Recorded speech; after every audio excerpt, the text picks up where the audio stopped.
3월 10일 봤던 아침 모의고사 해설 빠르게 한번 보도록 하겠습니다. 네, 독서랑 문학 파트만 할 텐데요. 네, 이 두 파트 모두 저번 주처럼 본문, 제시문은 다 읽지 않고요. 네, 중요한 제시문만 읽고 나머지는 빠르게 문제만 확인하는 식으로 보도록 하겠습니다. 자, 1번부터 3번, 독서 이론과 관련된 문제였었는데, 기존의 독서 이론 문제보다는 조금 난이도가 있었던 지문이긴 했습니다.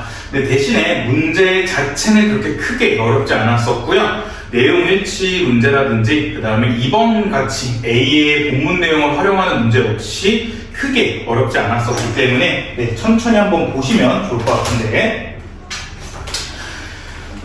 일단 1번 내용일치 문제였습니다. 내용일치 문제 보시면요, 답은 3번이었었는데, 철학 텍스트를 읽을 때 요구되는 태도는 인문학 텍스트를 읽을 때만 한정되는 태도다라고 했는데, 한정되지 않고요. 네 번째 문단 이건 나와 있었죠.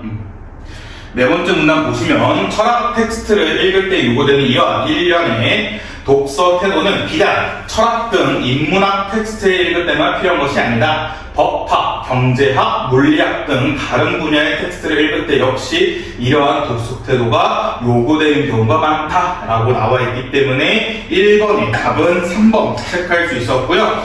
혹시나 1, 2, 4, 5 나머지 선지가 혹시 어디 있는지 헷갈리신 분들은 1번 선지는 첫 번째 문단, 2번 선지는 두 번째 문단, 4번 선지는 세 번째 문단, 5번 선지는 두 번째 문단이 있었기 때문에 이건 다시 이 문단을 확인하시고 보시면 좋을 것 같습니다. 그 다음에 다음은 학생의 메모이다 해서 A를 참고할 때 가부터 마에 대한 설명으로 적절하지 않는 것을 체크해라 라는 건데, 이건 한번 A를 같이 읽어보도록 할게요. 본문을 읽기에 앞서 서문을 먼저 읽음으로써, 그러니까 서론을 먼저 읽으라는 거죠. 본문의 논의를 미리 파악해두는 것이 좋다. 한편 철학 용어는 낯선 경우가 많고 일상에서 쓰는 용어라도 철학적으로는 추상적인 개념이 많다. 게다가 몇몇 용어는 철학자마다 서로 다른 의미로 쓰이기도 한다. 따라서 철학 텍스트를 읽을 때 낯설거나 의미가 어색하게 느껴지는 용어가 나오면 사전을 통해 그 용어가 해당 텍스트에서 어떤 의미로 쓰이고 있는지 파악해야 된다. 텍스트를 읽는 중 이해가 어려운 부분이 나오면 다음 부분을 읽은 후에 그 부분을 다시 읽는 것이 이해보다 효과적인 경우가 많다는 것도 고려해야 된다. 특정 내용이 이해되었다고 생각되면 그 내용을 자신의 언어로 풀어서 진술해보는 절차도 필요하다. 이는 텍스트에 대한 자신의 이해를 명료화하고 기억을 공고히 하는 동시에 그에 대한 자신의 이해를 점검하는 절차이다. 이 절차에서 난항을 겪게 된다면 그것은 해당 내용에 대한 자신의 이해가 부족하다는 증거이다 라고 나와 있기 때문에 A의 내용은 전반적인 내용은 다 이러했습니다. 그래서 2번에 확인해 보시면 2번의 답은 4번 선지였는데, 라를 보시면요, 라 파트 보시면 칸트의 순수 이성을 해설한 부분은 이해가 어려웠는데 4장에서 해겔의 형 이상학을 해설한 부분을 읽고 나서 칸트의 순수 이성을 해설한 부분을 다시 읽어보니 그 내용이 이해되는 것 같았다. 근데 여기서 중요한 게 뭐냐면, 제가 어제 말씀드린 게 여기 밑줄 친 부분만 읽는 게 아니라 전체적인 앞뒤의 내용을 다 이해하셔야 되는데, 그러고 나서 이 친구가 이해를 얼만큼 했느냐, 이게 중요한데 이해된 것 같았다. 그런데 막상 그 내용을 내가 쓰는 언어로, 그러니까 자신의 말로, 자신의 언어로 한번 풀어서 썼는데 말해보는 일에 시도해보니 어떻게 말해야 될지 갈피를 잡을 수 없었다는 겁니다. 그러니까 여기서 중요한 부분이 뭐냐면, 이 친구는 이 내용이 이해가긴 했어요. 라 부분에 그 내용이 이해가긴 했는데 자신의 언어로 푸는 건 되게 어려웠기 때문에 A에서 뭐라 했냐면, 이 과정에서 자신의 언어로 말하는 과정에서 난항을 겪게 된다면 자신의 이해가 부족하다는 거거든요. 그렇기 때문에 이 친구는 완전히 다 이해는 못했던 겁니다. 그렇기 때문에 2번에 4번 선지 보시면 학생이 그 부분을 다시 읽어봄으로써 충분히 이해하게 된 내용이라는 건데, 충분히 이해하는 게 아니었던 거죠. 그렇기 때문에 2번의 답은 4번이었다는 거 기억해 두셔야 되고요. 그다음에 3번은 기억, 자비의 법칙인데, 자비의 법칙이란 뭐냐면 하자가 있는 경우에 이거를 이제 독자가 글 있는 사람이 직접 보충을 해준다는 겁니다. 그러니까 논증이 있는데 그 논증이 이거 뭔가 부족하네, 하자가 있네, 그 경우에 그냥 냅두는 게 아니라 이걸 다시 한번 독자 스스로가 좀 보충해주는 게 바로 자비의 법칙이라는 건데, 3번 보시면요, 답은 약물을 복용하였다, 따라서 답은 법을 위반하였다거든요. 여기서 빠진 게 뭐냐면, 아니 약물을 복용한 게 왜 법을 위반한 거야? 왜냐면 약물이라는 게 감기약, 자기가 이제 병원 가서 처방받은 약일 수도 있는데 그 약을 공물에 복용했다 해서 법을 위반했다 했기 때문에 여기 논증이나 하자가 있거든요. 그 하자를 어떻게 보충해주냐, 이게 중요한 건데 3번의 답은 2번 선지였던 거죠. 답이 복용한 약물은 불법 약물이었구나, 그래서 위반했구나 라는 걸 체크할 수 있었던 겁니다. 그래서 3번의 답은 2번이었던 거 잘 체크하시면 될 것 같고요. 그 다음에 4번부터 9번 뭐 인문이어서 질문이었는데 이건 좀 내용이 많았고 조금은 어려울 수 있었는데 솔직히 말씀드리면 조금은 어렵지 많이 어렵진 않았었습니다. 네, 많이 어렵지 않았었기 때문에 얘는 본문을 다 읽을 필요 없이 그냥 간단하게만 말씀드리면 좋을 것 같은데, 가에서는 버클리와 무어에 대한 내용이 나와 있었고요. 그다음 나에서는 이 전국시대 활동했던 무과에 대해서만 얘기 나왔는데, 버클리, 무어, 무과 이 세 명이 다 비슷한 것 같지만 각자 다 차이점이 있었습니다. 그렇기 때문에 사람에 대한 이론, 사람에 대한 이제 설명이 나오면 그에 대한 차이점, 공통점 파악하려 했는데 여기서 차이점이 메인이었기 때문에 차이점만 잘 파악하셨으면 쉽게 문제를 풀 수 있었다라는 거 잘 기억해 주시면 좋을 것 같고요. 4번 문제 보시면 가와 나의 공통적인 내용 전개 방식에 대한 가장 적절한 걸 체크하는 건데 답은 2번이었습니다. 화제와 관련한 특정 철학적 관점을 얘기해줬습니다. 버클리, 무어, 그 다음에 무과에 대한 내용이 나와있고요. 근데 그 내용을 그냥 얘기해준 게 아니라 예시를 들어줬기 때문에 4번에 2번 체크할 수 있었고요. 1번, 3번, 4번은 다 틀렸고요. 5번은 화제와 관련한 특정 철학적 관점을 소개한 후에 이에 대해 다른 관점에서 비판한 내용을 언급하고 있다는 건데 네, 이건 나가 틀렸죠. 나에서는 무과에 대해서만 얘기하고 있었기 때문에 4번의 답은 2번이었다라는 거 잘 체크하시면 좋을 것 같고요. 그 다음 5번, 네, 가에서 나온 내용 대신 문제였었는데 답은 2번이었죠. 버클리는 인식 대상에 대해 객관적인 실제에 대한 부정, 그러니까 이게 말이 조금 어려웠었는데 객관적 실제에 대한 부정이거든요. 그러니까 객관적 실제에 대한 부정이라는 건 뭐냐면 객관적이지 않다, 주관적이라는 거거든요. 근데 그 주관적이라는 건 버클리의 주장이었습니다. 주관적이라는 건 버클리의 주장이었는데 그 주관적인 게 회의주의에 귀결된다. 그러니까 회의주의로 결론 줄 수 있다, 회의주의로 빠질 수 있다, 딱 얘기할 수 있다는 건데 이게 뭐가 틀렸냐면 마지막 가의 두 번째 문단 보시면요, 즉 인식 대상의 객관적인 실제성을 인정한다는 겁니다. 그러니까 객관적인 실제성을 인정한다는 것은 긍정한다는 거죠. 긍정하면 인식 대상에 관한 객관적이고 참된 인식에 다다를 수 없다는 회의주의에 빠지게 된다, 귀결된다는 겁니다. 그렇기 때문에 얘는 객관적, 실제성, 회의주의 나왔기 때문에 여러분들 이렇게 그냥 포인트만 기억하시고 내용 자체를 이해 못하셨으면 5번에 2번 선지를 고르기 힘드셨을 텐데 대신 여기서 여러분들 포인트를 딱딱 짚고 객관적인 실제성을 인정, 그러니까 긍정하게 된다면 회의주의로 빠지게 된다, 회의주의다 라고 여러분들이 딱 포인트를 잘 기억해 두시고 내용만 이해하셨으면 5번에 2번 선지를 체크할 수 있었던 거죠. 그 다음 6번, 이건 또 어려웠던 게 버클리, 무어, 무과 중 하나만이 동의할 수 있는 진술을 하나씩 골라라 라는 거였는데, 자, 기억, 인식되는 대상은 인식 주체의 의식으로부터 독립하여 존재한다 라는데, 이거는 무어와 무과 둘 다가 이제 긍정할 수 있었던 거고요. 사물에 관한 개념은 그 사물에 대한 관해 인식된 내용을 바탕으로 구성된다. 이것도 무어랑 무과가 동시에 오케이 했던 거고, 사물의 속성은 인식 주체에게 감각되지 않는 동안에는 존재하지 않는다. 이거는 버클리 혼자서만 얘기한 거죠. 그 다음에 4번, 인식의 형성 과정은 의식 외부에 존재하는 물질적 실제에 영향을 받는다. 이건데 무어랑 이건 무과 얘기하는 거였고, 세계를 이루는 사물이 인식, 의식 외부에 실제 객관적으로 인식될 수 있다라는 이거는 무가만 얘기했습니다. 그럴 땐 답은 기억과 미음, 답은 4번이었는데, 이건 제가 여러분들 시간이 없다 보니까 그냥 빠르게 찍어줬는데, 이건 여러분 본인들 한번 찾아보셔야 됩니다. 네, 여러분들이 기억이 어떤 면에서 무어랑 무가가 얘기했는지 이걸 여러분들 다 체크를 하셔야 되고요. 혹시나 무어까지 이해가는데 무가가 이해 안 간다 하시는 건 여러분들 체크해놨다가 저한테 따로 질문해 주셔야 됩니다. 네, 여러분들 스스로 한 번씩 다 찾으셔야 돼요. 7번, 나를 참고할 때 기억과 니은에 대한 설명을 가장 적절한 것인데, 기억은 실, 니은은 명이었습니다. 여기서 주관적인 건 명이었고요, 객관적인 건 실이었었거든요. 조금 실이 더 메인 포인트다라고 볼 수 있었는데, 답은 1번, 실은 감각 경험을 통해 인식되는 대상이다. 네, 이거 맞았었고요. 나머지 선생님만 빠르게 보시면 인간이 의식으로부터 독립하여 실제하는 것은 니은이 아니라 기억이었었고, 주관적으로 규정되는 건 니은이었었고요, 객관적으로 반영한다가 아니라 주관적으로 반영하는 거였죠.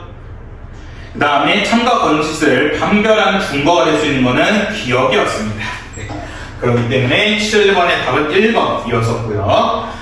8번, 얘도 각 주장과 관련된 사람을 찾으신 게 편한데, 가부터 보시면 사물을 인식하는 것은 표상을 인식하는 것이다. 표상이란 우리가 감각한 내용이 우리의 의식 내부에서 재구성된 결과를 말한다. 사물 자체는 의식 외부에 존재하며 우리의 감각을 촉발하지만 이를 직접 인식하는 것은 불가능하다 해가지고 이거는 좀 무어에 가깝고요. 나 같은 경우에는 사물의 속성은 의식 외부에 존재하지만 그것이 우리에게 감각 경험될 때는 실제와 달라진다. 따라서 감각 경험을 통해 우리에게 인식된 속성이 의식 외부에 실제하는 속성과 일치할 수 있다는 확신은 근거 없는 믿음에 불과하다. 네, 얘는 버클리에 좀 더 가까울 것 같고요. 마지막 답, 우리가 인식하는 사물은 우리의 인식 외부에 물질적으로 실제한다. 사물의 속성은 인식과 무관하게 사물 자체에 내재하는 객관적 속성과 사물을 인식하는 사람의 의식 내부에 존재하여 사람에 따라 다르게 느껴지는 주관적 속성을 나눌 수 있다. 그런데 얘는 무가에 가까웠죠.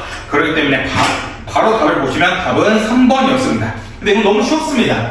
사물의 속성이 인식 주체의 의식으로부터 독립하여 존재한다고 보는 건데, 이거는 대상에 관하여 객관적이고 참되게 인식하는 것이 불가능하다고 주장한 버클리 견해와 유사하다는 건데, 근데 여기 앞에 뒤까지 맞았습니다.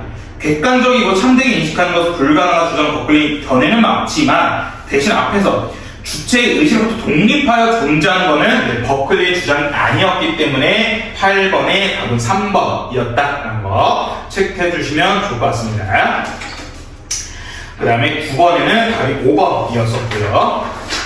자, 그 다음에 10번부터 13번. 네, 과학기술 질문은 이거 한번 본문을 같이 보도록 할게요. 얘는, 이런 거 로켓, 혹은 이런 거에 좀 관심 있으신 분이거나 아니면 배경지식 조금 있었던 분들이라면 쉽게 해결할 수 있었겠지만, 만약에 그런 게 없다면, 그냥 여러분들이 생판 처음으로 읽으셔야 됐었다면 조금은 어려울 수 있는데, 제가 언제나 말씀드린 게 뭐냐면, 본문 내용이 어려우면 문제는 쉽습니다. 네, 그래서 문제 보시면요, 내용일치 10번, 11번도 내용일치였고요, 12번은 네, 본문 내용을 좀 응용하는 거였고, 13번은 네, 어휘 문제였었는데요.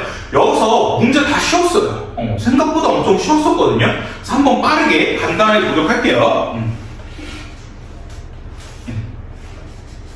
문단번호 체크하고. 자, 첫 번째 문단 보시면요, 인공위성은 우주 발사체에 실려 우주 공간으로 쏘아 올려진 후 왜 발을 보이죠? 우주 발사체로부터 떨어져 나와 정해진 궤도를 비행한다. 이를 위해 우주 발사체와 인공위성에는 각기 다른 종류의 로켓이 탑재된다. 로켓이란 고압으로 가스를 분출시켜 그 반동으로 비행물질을 추진하는 장치로, 우주 발사체에는 화학 연료 로켓, 인공위성에는 이온 로켓이 탑재된다라고 얘기하고 있고요. 그럼 두 번째 문단을 바로 가시면, 화학연료 로켓은 고체나 액체 상태의 화학연료를 연소시켜 고압의 가스를 생성한 후에 이를 좁은 노즐로 분출함으로써 추진력을 만든다. 반면에 이온 로켓은 다른 물질과 화학 반응을 일으키기 어려운 빛의 연료, 즉 비활성 빛의 원료를 이온화하여 가스 이온을 생성한 후에 이를 전기장에서 가속시켜 분출함으로써 추진력을 만든다라는 건데, 여기서 여러분들이 딱 읽고 어떤 걸 바로 적으셨으면 얘네 두 개 기업과 이온의 공통점 차이점을 파악했어야 되거든요. 일단은 둘의 차이점은 뭐냐면 너무 명확하게 보이는 게 화학연료 로켓, 기업 같은 경우에는 고체나 액체를 사용하고요. 니은 이온 로켓은 뭐냐면 기체를 사용합니다. 그러니까 뭘 사용하는지에 따라서 얘네들의 차이점을 보이고요. 공통점이 뭐냐는데, 공통점은 얘네 둘 다 로켓이라는 겁니다.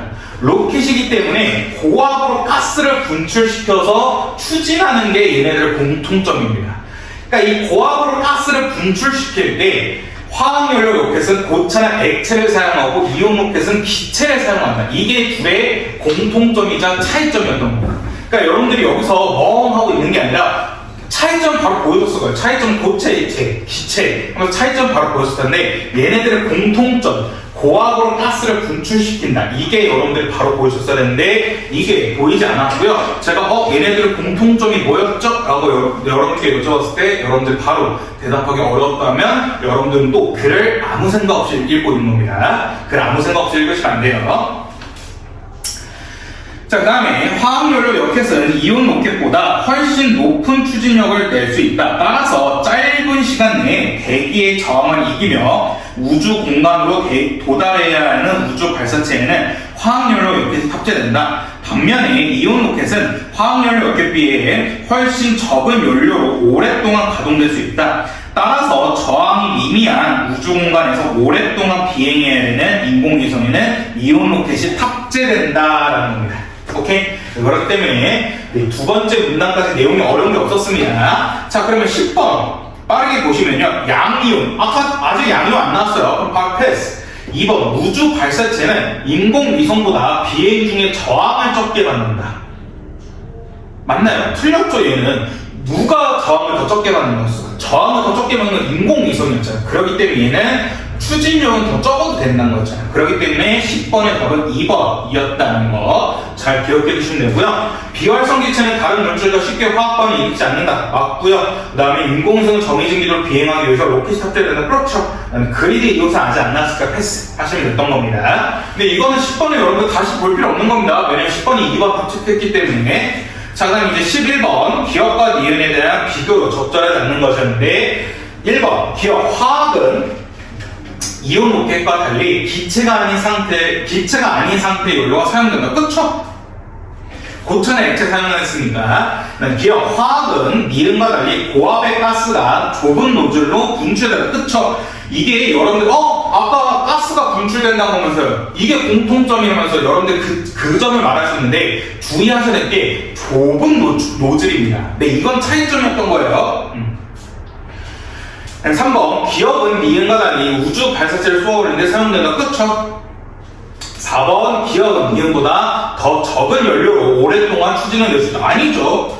더 적은 연료로 오랫동안 추진을 낼 수 있는 건 니은이었죠. 네, 그렇기 때문에 11번이 4번이었던 겁니다. 보세요. 쉬워요. 네, 본문 내용이 여러분들이 뭐 화학연료 로켓, 뭐 이온 로켓 말이 어려워서 이게 무슨 소리야 할 수 있는데 문제 자체는 되게 쉬웠어요. 여러분들 이게 지금 두 번째 문단까지 읽었더니 세 문제 풀었었거든요. 왜냐면 여러분들이 이 본문 들어가기 전에 이미 13번의 답은 1번 어휘를 체크했어야 되니까. 그럼 여러분들 딱 보시고 두 번째 문단까지 읽었는데 세 문제 풀었어. 근데 여러분들이 언제나 제가 말씀드리는 게 뭐냐면 그림 나오면 쫄지 말았는데, 일단 그림 나오고 여러분들 쫄 수 있고, 그 다음 무엇보다 여러분들이 과학기술주의에 대해 약점 혹은 약한 그 점을 볼 수 있는데, 그렇게 된다면 저 같으면 만약에 제가 여러분들 수험생이어서 이걸 실제 모의고사에 푸는 시점이었다면 저는 두 번째 문단까지 읽고 차라리 12번 버렸을 거예요. 10번, 11번, 13번 무려 세 문제 맞췄거든요.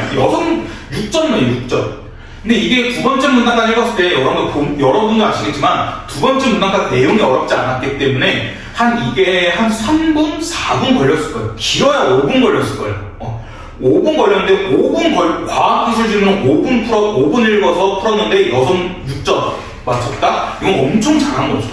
괜히 여러분들이 3점짜리 하나 때문에 세 번째 문단, 네 번째 문단 읽을 바에는 차라리 저 같으면 세 문제나 풀었습니다. 6점이나 맞췄으니까 얘는 깔끔하게 12번은 포기하고 차라리 뒤에 있는 다른 독서 질문이나 문학 질문 아니면 선택 과목을 다시 한번 검토하는 데 시간을 쏟겠죠. 그리고 나서도 여러분들이 만약에 5분에서 10분의 시간이 남는다. 그러면 한번 다시 얘를 보는 거죠. 다시 한번 보는 건데 제가 말씀드리고 싶은 건 굳이 볼 필요는 없었습니다. 굳이 왜냐면 지금 두 번째 문단까지 읽었고 세 문제를 풀었는데 5분 걸렸는데 이걸 굳이 또 5분에서 한 7, 8분의 시간을 투자해서 12번 하나 3점짜리 맞춘다? 글쎄요, 그게 과연 효율적인 것지는 한번 생각해 보시면 좋을 것 같습니다. 근데 그렇다 해서 12번이 어려웠던 것도 아닙니다. 12번 되게 쉬웠어요. 한번 보시면 세 번째 문단부터 그리드 이온 로켓은 이온 입자가 지날 수 있는 구멍을 가진 금속판을 통해 이온 입자를 가속시키는 로켓으로 이 금속판을 그리드를 한대요. 그러니까 그리드라는 건 이 판이라는 겁니다. 판. 이 로켓에서 연료를 이온화되는 그 원통형 공간을 이온 체인버라고 하고요. 그러니까 원통은 또 체인버래요. 이온 체인버에 분자 상태의 비활성 기체 연료를 넣은 후에 전자 방출기를 가동하면 체인버 내부를 향해 고속으로 방출된 전자가 연료 분자와 맞부딪힌다. 이 충격으로 연료 분자는 양전하를 띠는 양이온과 음전하를 띠는 전자로 나뉘는 이온화 반응을 겪는다. 이때 생성된 전자들 역시 다른 연료 분자와 맞부딪혀 그 분자들 이온함에 따라 이온 체인버 내부에는 양이온과 전자가 급격히 늘어난다 하고 있거든요. 자, 여기서 메인 포인트 뭐냐면 일단 판때기에 있대요. 판때기에 그 다음에 원통인데 이 원통에다가 뭐냐면 비활성 기체를 넣는데요. 확 넣어. 넣은 다음에 전자 방출기를 가동시킨대. 그럼 그렇게 되면 어떻게 되냐면 고속으로 방출된 전자가 연료 분자에 막 부딪힌대요. 근데 보통 전자 뭐냐면 마이너스거든요. 마이너스는 아니라 뭐 이걸 모르시는 밑에 써있죠. 음전하를 띠는 전자고. 그래서 이 충격으로 연료 분자는 양전 플러스를 띠는 양이온과 마이너스 음전하를 띠는 전자로 나뉘는 이온화 반응을 겪고요. 이때 생성된 전자, 그러니까 음전하를 띠는 전자들 역시 다른 연료 분자 부딪혀서 또 이온화해서 막 난리가 난대요. 그러니까 옆에 그림을 보세요. 플러스랑 마이너스가 난리 난 곳이 어디입니까? 바로 여기 아닙니까? 이 원통? 그러니까 이 원통 자체가 이온 체인버이고 그 다음에 여기서 비활성 기체를 슉 넣어서 여기 뭐 이 근처에서 아까 뭐였어? 전자 방출기였나요? 전자 방출기를 가동하면 여기서 플러스랑 마이너스가 부딪히고 이온화 반응이 일어나는 게 바로 여기겠죠. 그 다음에 우리 아까 원통판, 금속판이라는 게 뭐였어요? 판이 그리드였는데 여기서 판 어디 있습니까? 판은 D랑 E에 있네요. 근데 물론 금속판이 딱 D랑 E라고 얘기 안 했기 때문에 이거는 좀 무리가 있을 수 있겠지만 그렇다면 확인한 차에 네 번째 문단 읽으면 되는 거죠. 그럼 네 번째 문단까지 읽어보시면 그리드 이온 로켓이 탑재된 비행 물체의 비행 방향을 기준으로 이온 체인버의 후방과 외부의 경계에는 두 개의 원판형 그리드가 일정한 간격을 두고 설치되어 있다고 했습니다. 자, 여러분 생각해보세요. 비행 방향이 이쪽이죠. 일로 갑니다. 그럼 여기에 이 기준으로 이쪽으로 가는 방향의 기준으로 이온 체인버의 후방은 어디입니까? 여기 있죠. 그러니까 일로 가게 되면 여기에 그리드가 있다는 겁니다. 오케이? 자, 그럼 봐봐. 얘 봐봐. 얘 어떻게 해서 얘 일로 가겠지.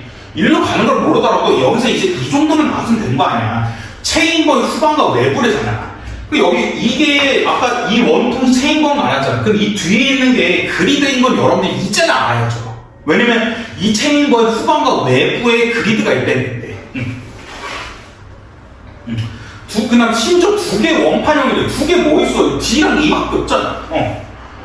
그러니까 일정한 간격을 두고 설치될 때 이 중 1차 그리드에는 체인버 내부보다 약간 낮은 전위가 형성되어 있고요. 2차 그리드에는 1차 그리드보다 크게 낮은 전위가 형성되어 있답니다.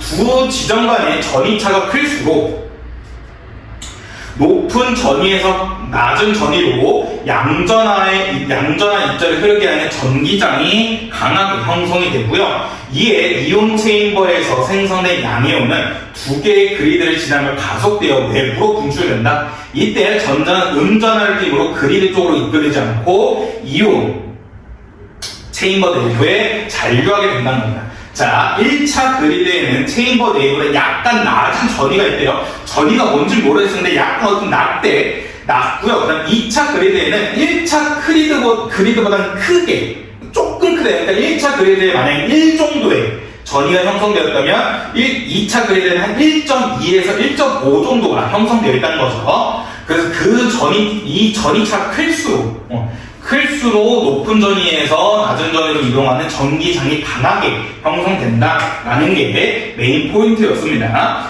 그래서 12번에 1번 보시면요. 네, 11번 1번 선수부터 차근차근 보시면 A에서 생성된 전자는 D랑 E를 통해 외부로 분출되는데 외부로 분출되지 않는다 했죠. 체인버 내부에 머문다 했습니다.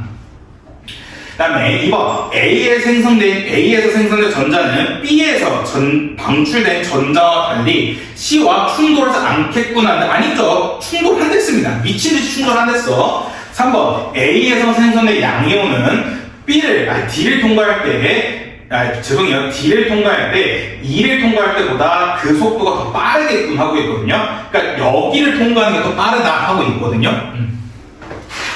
근데 이건 잘 모르겠어요. 이건 잘 체크할 수 없으면 그럼 이건 세모표 치세요. 이거 좀 뭔가 애매하네 할 수 있는 겁니다. 근데 4번 A에서 생성된 양이온이 D랑 E를 통해 외부로 분출되는 방향은 인공위성의 비행관과 반대로 그치. 이래야 추진력을 얻을 수 있지 않을까? 뒤로 뭔가 푹 나와야 앞으로 갈 거 아니야. 만약 앞으로 가고 싶으면 앞에서 이 앞으로 뭔가 나와. 뭐야? 그럼 다시 이 방향 너무 이상하지 않겠어? 그니까 12번 4번 5번 A에 주입되는 C가 비활성 기체의 연료에는 A에서 이온 반응이 일어나는 이건 막 끼우는 게 아니라 오히려 일어나야죠. 이온한 반응이 일어나야 전자들이 막 부딪히면서 뒤로 빠져나갈 수 있는 거야. 자, 그러면 한번 3번 선지 보시면요. D를 통과할 때, E를 통과할 때보다 그 속도가 더 빠르게 됐다는 건데, 속도가 더 빠르는 이건 좀 추론이 필요한 거였거든요. 그러니까 빠르게는 전기장이 더 강하게 형성돼야 되는데, 전기장이 더 강하게 형성되는 거는 E였습니다. 여기가 좀 더 강하게 형성되었었고요. 근데 이거는 여러분들이 너무 큰 추론을 해야 되기 때문에 그냥 이거는 여러분들이 제가 먼저 말씀드리고 있잖아요. 그냥 세모표 치고 넘어갔으면 됐던 겁니다. 세모표 치고 애매한데 일단 패스하고 언제나 문제는 가장 적절한 거기 때문에 그나마 가장 적절한 게 바로 4번이었잖아요. 그렇기 때문에 12번에 4번 체크하고 가셨으면 쉬웠던 문제였습니다. 그래서 언제나 제가 말씀드린 게 과학기술 지금 나왔다 해서 여러분들 쫄고 이거 어떻게 풀어야지 이러지 마시고요. 네. 본문 내용이 어려우면 문제 자체는 쉬우니까 언제나 쫄지 마시고 한번 도전해 보시길 좋겠습니다.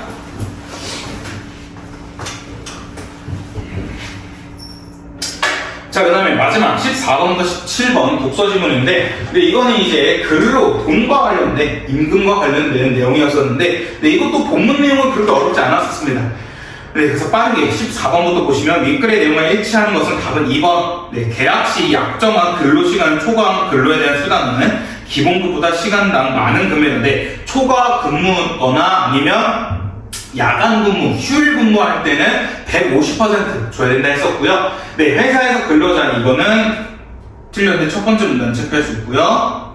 그 다음에 두 번째 문단 4번 선지는 아예 볼 필요 없었고요. 5번 선지도 첫 번째입니다.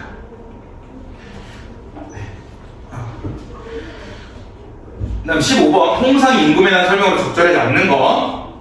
답은 4번이었습니다. 주당 1일 이상 제공되는 유급 휴일에 대한 주휴수당은 근로기준법의 규정이 있으므로 통상 임금에 포함된다는 아니죠. 주휴수당은 포함되지 않는다 했습니다. 어딨냐면 두 번째 문단 거의 끝부분에 있을 거예요. 주휴수당을 받을 수 있다. 주휴수당은 지급 조건의 충족 여부에 따라 지급 여부가 사후에 결정되므로 통상 임금에는 포함되지 않는다. 나와 있기 때문에 15번의 답 4번 체크할 수 있고요. 그다음에 16번 얘는 근로기준법상 근로자로 인정받기 어려운 사례를 골라라 하고 있는데 이거는 그거 관련인 거죠. 종속성, 독립성, 이거 관련이 있었던 문제였었는데 1번 선지, 기업선지 오전 9시 출근하여 당일 업무 지시를 받은 후 매일 할당된 평당 업체들을 방문하면서 오후 5시까지 당사 신제품을 홍보하고 월급을 받기로 근로계약이 체결됐다는 거예요. 근로계약이 체결되면 당연히 근로자죠. 2번 자기 소유의 오토바이를 이용하여 음식 배달을 대행하는 업체 여러 곳과 계약한 후에 배달 시간과 장소를 스스로 선택하여 음식을 배달하고 매달 건별 수수료를 정산하는 건데 이거는 종속성도 떨어지죠. 왜냐하면 회사에서 딱 규칙을 정해놓은 게 아니라 본인 마음대로 시간과 장소를 정하는 겁니다. 그럴 때 종속성도 떨어지고 난 독립성이라는 건 회사에서 뭐 받은 물건인 사용하냐였던데 이건 또 자기 소유의 오토바이를 쓴대요. 그러니까 얘는 독립성이 높죠. 그렇기 때문에 얘는 근로자가 아니죠. 그다음에 디귿 회사 지침에 따라 출퇴근 및 고객 방문 시간을 엄수하면서 회사의 작업 도구로 고객들의 정수기를 정기 점검하고 건별 수수료를 받기로 한 이 회사와 계약하다라는 건데 얘 같은 경우는 지금 종속성이 크죠. 왜냐면 회사 지침이 있고요. 그다음 무엇보다 회사의 작업 도구를 쓰라는 거예요. 회사의 작업 도구를 쓰니까 얘는 독립성이 낮죠. 근데 그렇기 때문에 얘는 근로자라고 볼 수 있겠죠. 네, 4번 백화점 측과 매장 임대 계약을 한 자영업자가 그 매장의 의류와 장식품을 생산업체로부터 도매로 구매한 후에 나름의 판촉하고 생산 통해 고객 유치할 수익이 없냐. 이거는 누가 봐도 근로자가 아니네요. 그렇기 때문에 답은 3번이었습니다. 어렵지 않았습니다. 자, 그다음 17번 얘도 답만 빠르게 볼게요. 자, 다음은 5번이었는데 5번은 그 을만 보시면 좋을 것 같습니다. 을은 고객을 방문해 제품을 수리해주고 건당 1만원의 수수료를 매월 정산을 받기로 S사와 노무 제공 계약을 체결하고 2년을 개근하면서 계약서 내용에 따라 주 6일 하루 8시간이라고 수수료 외에 수당을 받지 못한 상태다 하고 있습니다. 그래서 얘인데 답은 5번이었거든요. 을이 법원에서 근로자를 인정받는다면 S사를 상대로 2년 동안 미지급한 주소면 지급과를 청구할 수 있는데 맞네요. 뭐가 어렵습니까? 네. 17번 누가 봐도 답은 5번이었습니다. 네, 1, 2, 3, 4는 이거를 왜 제가 안 읽고 가지고 1, 2, 3, 4는 여러분들 본문 내용을 읽었었으면 쉽게 풀 수 있었거든요. 혹시나 17번 틀렸는데 1, 2, 3, 4 선지가 이해 안 가신다 하시는 분들은 저한테 따로 질문해 주세요. 자, 그 다음에 18번부터 21번. 네, 이거는 고전소설이었는데, 이 백학선전은 꼭 알고 계시면 정말 도움이 될 것 같습니다. 왜냐하면 얘는 보기를 보시면요.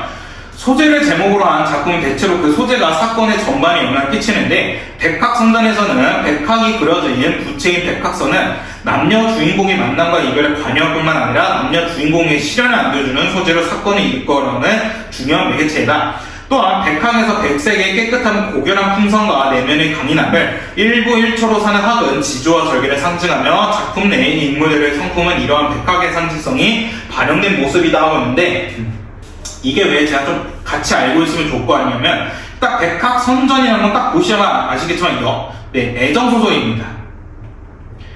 근데 애정소설인데 여기서 중요한 게 뭐냐면 영웅소설이에요. 이게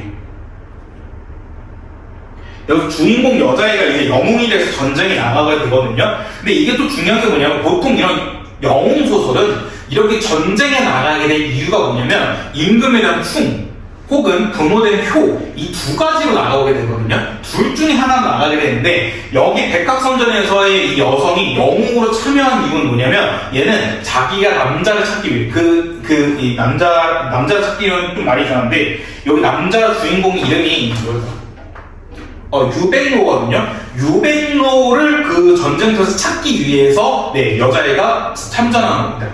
그렇기 때문에 얘는 꼭 같이 알고 계세요. 백학선전은 단순히 그냥 여성 영웅소설이 아니라 보통 영웅소설이라면 부모에 대한 효 아니면 임금에 대한 충 이 두 가지 이유로 전쟁에 참여하는데 여기서는 그렇지 않고 자신의 사랑하는 남자 그 유백모를 찾기 위해서 전쟁에 참여한 게 바로 이 소설의 큰 특징이었습니다. 그래서 잘 체크하시면 될 것 같고요. 네, 18번, 19번은 넘어가도록 할게요. 네, 이거는 진짜 여러분들이 너무 쉬웠던 거고요. 얘는 21번 보시면 21번 답 3번이었는데, 유백모가 대사도를 내린 황룡을 사행하고 벼슬을 원치 아니하여 세상 만사를 뜬구름같이 여기는 것에서 유백모가 백학명사를 네, 이건 관련이 없었던 내용입니다. 자, 그 다음에 22번부터 26번. 네, 얘도 빠르게 볼게요. 22번에 1번, 의문의 형식은 사용했지만, 홀로 경치를 즐기는 건 없었고요. 시선 이동하면서 여름의 흠칫 드러내는 거 맞았기 때문에 22번의 답 2번이었고, 시에서 계절감을 드러내는 시험이 있었지만, 인간과 자연의 차이점을 부각하는 건 없었고요. 뒤, 가상의 대화를 통해 전통의 창조를 개성하는 내용은 없었습니다. 5번, 개성적인 시각도 역시 이 내용이 없었기 때문에 22번의 답은 2번이었고요. 23번의 답은 5번이었었는데, 화자가 한 해를 마무리한 것을 학문을 하느라 자연을 멀리하는 사람인데, 중요한 게 뭐냐면 학문을 하느라 자연을 멀리하는 사람이 아니라 그냥 자연을 멀리하는 사람에 대한 안타까움이었습니다. 24번의 답은 5번이었는데, 얘도 틀린 게 이 설이랑 이런 것들이 자연을 방해하는 게 아니었습니다. 25번의 답은 2번. 1번 선지, 이언과 같은 곡조 아니라 했었고요. 그 다음에 같은 것도 아니다. 그 다음에 자신의 주관을 쓰면 안 된다. 그 다음에 자신에게 미치지 못하여 이런 게 아니었겠죠. 그래서 25번의 답은 2번이었었고요. 26번에도 빠르게 보시면 답은 4번이었었는데, 가에 간악도 하늘이라 영어 lum풍하니라 해서 학문을 닦는 삶과 자연의 현실을 누리는 삶의 조화를 추구하는 태도가 나의 시가 입과 손끝으로 따라 나오는 것에서는 주체적인 글쓰기 아니었습니다. 그렇기 때문에 답은 4번이었고요. 천지 만물의 이치를 파악하는 태도 역시 여기 이 작품에 없었습니다. 26번의 답은 4번. 자, 그다음 27번부터 30번은 전상국의 우상의 문물이라는 작품이었는데, 이거는 여러분들 읽으시면서 좀 느낌 왔던 게, 이거는 좀 비슷한 게 우리들의 일그러진 영웅과 관련이 있었죠. 그렇기 때문에 빨리 보시면 27번 답은 1번. 진짜 아마 그러시면 없었겠지만 2번 선지 선택하신 분들 진짜 반성하세요. 왜냐면 이 작품에서 나라는 1인칭 대명사가 나오고 있는데 이야기 외부에서 숫자를 체크했다? 이건 미친놈입니다. 진짜 미친놈이에요. 왜냐면 내가, 나는 이런 식으로 1인칭 대명사 나와 있는데 2번 체크했다 하신 분들은 진짜 미친놈들인 겁니다. 28번에 답은 3번. 나는 기표의 컨닝 사건이 형우가 단독으로 한 것이 아니라 담임 선생님이 시킨 일이라 짐작했다. 그렇기 때문에 형우한테 물어보죠. 그 다음에 29번 답은 4번이었는데, 미은에서 나는 기표를 구원하는 형우의 모습에 긍정적인 시선을 보이는 게 아닙니다. 왜냐면 몰래 했어요. 얘는 미은을 보시면 교단 앞에 나왔었는데 얘가 뭐라 했냐면 여기 보시면, 그런데 놀라운 일이 형우의 혀였다. 나에게 얘기를 들려줄 때 그런 적대감을 씻은 듯 안 주고 오직 우위와 신뢰 가득한 말로써 우리의 친구 기표를 미화하는 데 열을 올렸던 것이다 합니다. 그러고 나서 얘 뒤에서 뭐라 하냐면요, 이제는 형우는 기표 내 가정사정을 낱낱이 얘기함으로써 이제까지 우리들에게 신화적 존재로 군림해온 기표의 혀성을 빈곤이라는 그 역겨운 것에 한자력에 붙들어낸 다음에 벌거벗기려 하는 것이 같았다. 기표는 판자집 그 냄새나는 어둑한 방에서 라면 가랑과 허겁지거 건져먹는 한 마리의 동정받아 마땅한 벌레로 변신되어 나타났다는데, 여기서 지금 나라는 인물이 형우의 말을 긍정적으로 생각한 거 아닙니다. 확실하게 부정적이란 말할 수도 없겠지만 지금 얘는 긍정적으로 생각한 거 아니에요. 왜냐면 놀랬잖아요. 뭐야, 나한테는 되게 적대감을 보는데 왜 애들 앞에서 얘기했던 적대감이 싸워졌어? 이런 식으로 하고 있기 때문에 여기서는 긍정적이게 틀렸습니다. 자, 30번도 답은 4번이었는데, 형우가 기표에 대해 적대감을 씻은 듯 감추고 기표를 미화하는 일에 열을 올린 것에서 기존 우상이 실제로 속인 게 아니라 폭로한 거죠. 그렇기 때문에 30번의 답은 4번이었습니다. 자, 이제 마지막 파트 31번부터 34번. 31번 가와나에 대한 설명으로 가장 적절한 것은 답은 3번이었었고요. 근데 이건 표현 방식과 관련된 문제인데 어렵지 않았었기 때문에 한번 다시 보시면 좋을 것 같고 32번의 답은 1번 양이 많으면 화잔을 실패에 빠뜨리게 된다. 근데 이건 너무 쉬웠습니다. 뭐 할 게 없어요. 그 다음에 30번의 답 4번 혹시나 말씀드리지만 화자에게 예상치 못한 경험을 제공한 대상이 뭐냐면 얘도 언제 말씀드린 전체적인 글을 읽고 가야 돼요. 오늘 하루 잘 살았다. 구근기는 굳게 가고 고등기는 곱게 가고 막판에는 나를 싣고 가기로 되어있던 차가 제 시간보다 일찍 떠나는 바람에 걷지 않아도 좋은 길을 두어 시간 땀 흘리며 걷기도 했다. 그러니까 예상치 못한 경험이 생긴 겁니다. 그러나 그것도 나쁘지는 아니하였다. 걷지 않아도 좋은 길을 걸었으므로 만나지 못했을 뻔한 싱그러운 바람도 만나고 숲풀 사이 빨갛게 익은 멍석달도 만나고 해 저문 개울가와 고기 비를 찌끄러 온 물총새 쪽빛 날개도 보았으므로 하는 겁니다. 그러니까 예상치 못한 경험을 만난 겁니다. 왜? 예상치 못하게 기차가 빨리 떠났고 그다음 그러한 곳에서 개울가에서 이런 걸 다 만났다는 겁니다. 오케이? 그렇기 때문에 33번에 답이 4번이었었고요.